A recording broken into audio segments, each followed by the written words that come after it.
నా పేరు తొట్టా మాధవ్. నేను గత 14 సంవత్సరాల నుంచి నేను తెలంగాణ పార్టీ కోసం పనిచేస్తున్నాను. ఏడ మీటింగ్ ఉన్నా నేను వెళ్ళిన ప్రభాకర్ వెంబడి చాలాసార్లు తిరిగిన.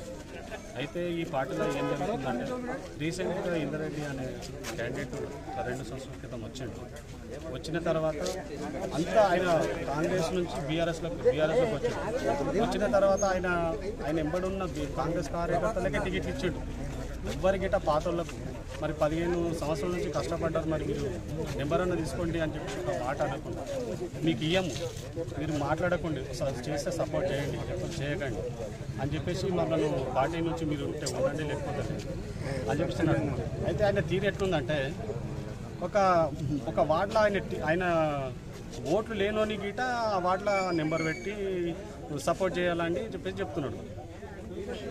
అయితే మొన్న మేము అడిగినాం, బట్టలు మాకు ఏదన్నా వచ్చి మీకు ఏమి ఇవ్వాలి అని చెప్పేసి ఒక నాన్ ఎడ్యుకేషన్ పర్సన్ ఆయనకు సంతకం గిట్టరు అలాంటి క్యాండిడేట్ను పెట్టి ఊరినంతా ఆయన గుప్పెట్లో పెట్టుకోవాలని ఆయన చూస్తున్నాడు. కాబట్టి కనీసం మాకు నెంబర్ గిట్ట ఇవ్వని పరిస్థితి 14 సంవత్సరాల నుంచి కష్టపడ్డాం పార్టీ కోసం. కానీ ఆయనకు ఎవరు ఉల్టా మాట్లాడకుండా ఆయన చేస్తుండే మొత్తం ఊళ్ళంతా. దీనిపైన మా చింతా ప్రభాకర్ ఎమ్మెల్యే సార్ గారు ఏమన్నా చర్య తీసుకొని మాకు న్యాయం చేయగలరని నేను చెప్తున్నాను.